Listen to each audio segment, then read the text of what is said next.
Thank you very much, Program Director, President Mbeki, the patron of the Thabo Mbeki Foundation, the former President of South Africa, His Excellency Honorable Kayode Fahimi, who I'm sure is busy with something, maybe not so political this time, as a former minister and former governor, and I trust that you have not left the political space completely. You'll still make your contribution in one way or the other.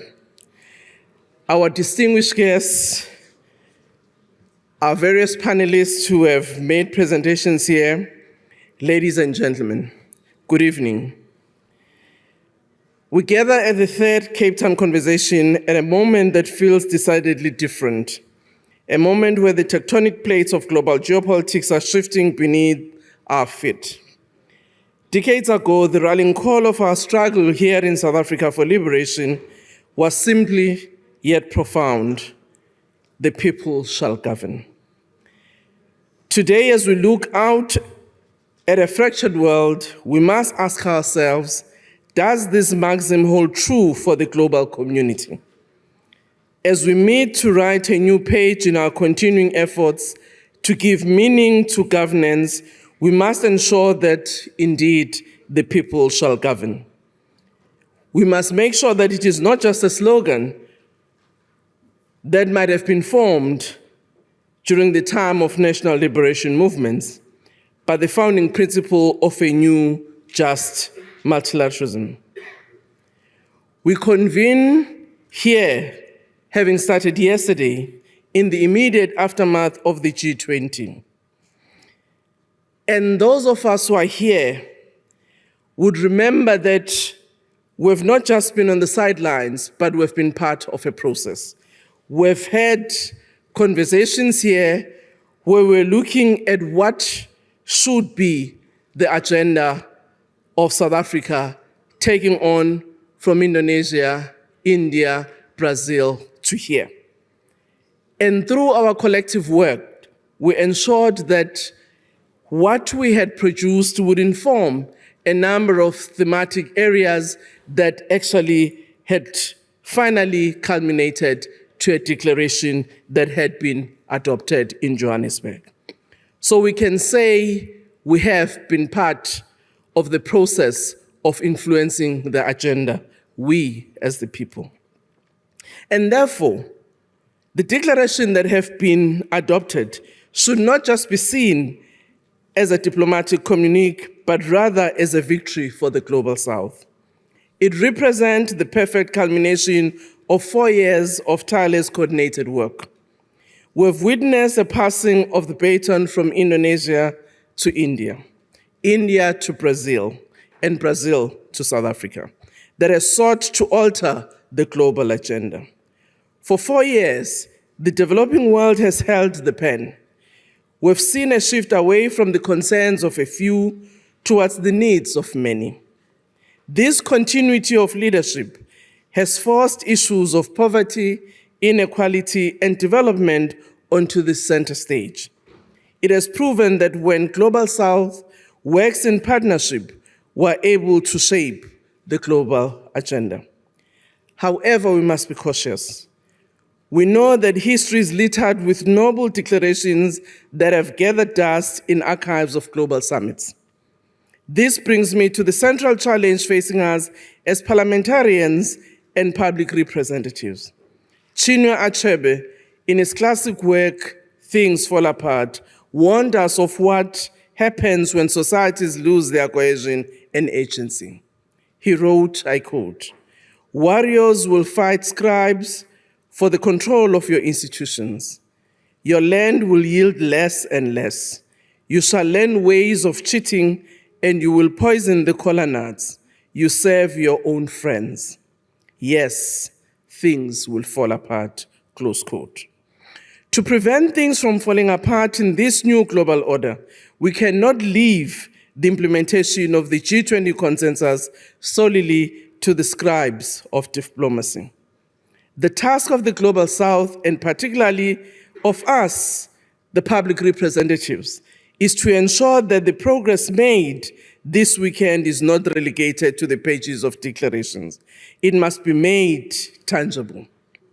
A declaration promises change, a budget funds it. A summit agrees on goals, legislation enforces them. Governments sign treaties, parliamentarians exercise oversight to ensure it is honored. If I may add, all of this cannot happen unless the people ensure that they don't lose their agency. We need a renewed commitment to partnership between international social partners. Through us, the representatives, the mass of our people must understand these global agreements. We must report back to our communities, ensuring they understand that the G20 is not just theoretical. It is about their jobs, their climate, and their food security.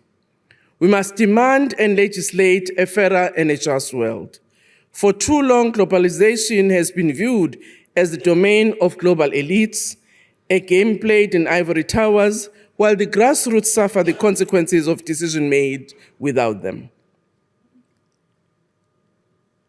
Program Director and colleagues, part of the theme of the 22nd Congress of the Socialist International in 2003 was, I quote, "For globalization governed by the people," close quote. That must be our mandate today. We need a multilateralism of the people, by the people, and for the people. If the people do not feel the benefits of international cooperation in their daily lives, in the cost of bread, in the safety of their streets, in the opportunities for their children, then they will turn away from it. They will, as Achebe warned, I quote, "refuse to pick up the hoe and prefer to wander in the wilds," close quote. We must ensure that institutions of global governance, from the UN Security Council to the international financial institutions, are reformed not just to satisfy diplomats, but to serve the ordinary citizens of the Global South. As South Africa prepares to hand over, as they've done, I heard this afternoon, the mantle of the G20 presidency to the US, we must answer the question, what do we do next, particularly as this forum? How do we continue to engage the United States as it takes over the chairship to make sure that the issues that have been raised by the Global South are not lost? And for us as legislators, we need to allocate resources. We hold the power to account. We possess the resilience described by the poet William Henley in Invictus, a poem that speaks to the spirit of our continent and our determination to rise. It matters not how straight the gate, how charged with punishment the scroll. I'm the master of my fate. I'm the captain of my soul. Let us be the captains of our collective soul. Let us take the consensus of the weekend and forge it into the laws of tomorrow. Let us ensure that in this century, finally, the people shall govern. I want to indicate that reflecting on the sessions that I've just listened to, Mr. President and honorable guests, indeed, it deals with very important issues that touches the lives of the people, to see how best we can use our knowledge, our expertise, our agency to make sure that indeed we produce the just world that we want. But if I may be critical a little bit to the organizers, it says Cape Town Conversations. Conversations is about having a dialogue, an exchange of ideas. One of the things I would propose, if I may, that next year's conversation, the agenda must be short, so that it allows us enough time for a conversation. I know how the program directors were struggling to manage the time by giving specified time to presenters to make their presentation, and at the end, feeling very guilty to say, "Yeah, we can have some, maybe 2 or 3. And the people behaved. They didn't toy. They just quietly said, I wish I had a moment. And 2 days, I'm sure, if we were to choose only 6 panels, so that we can have enough time. Because the value of the discussions we've had would be enriched if we are able, the majority of us, to influence that agenda. By the time we go home, we will feel, indeed, we've had a conversation. I looked at your agenda, that there's a panel that starts at 21 hours. I was told that they are young people. But I said, even those young people's brains need a break to be able to ensure that indeed they can bring their energy and their expertise. Here in Cape Town, I'm sure some of you have been looking at the beach and thinking, when will I get time to go there? So managing the time, maybe we need to add another day, 3 days, so that we finish at least by 4 p.m. and allow a little bit of time to stretch a bit and start the next day.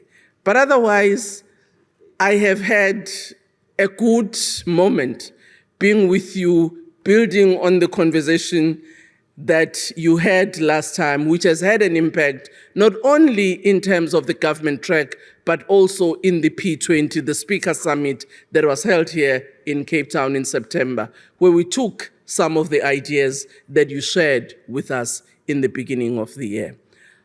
I'm sure as you continue, you will have the same spirit that you have had when you started yesterday, to make sure that this conversation becomes a lived reality in shaping the world that we want, and ensuring that the voice of the people of the South continue to reverberate globally. I thank you.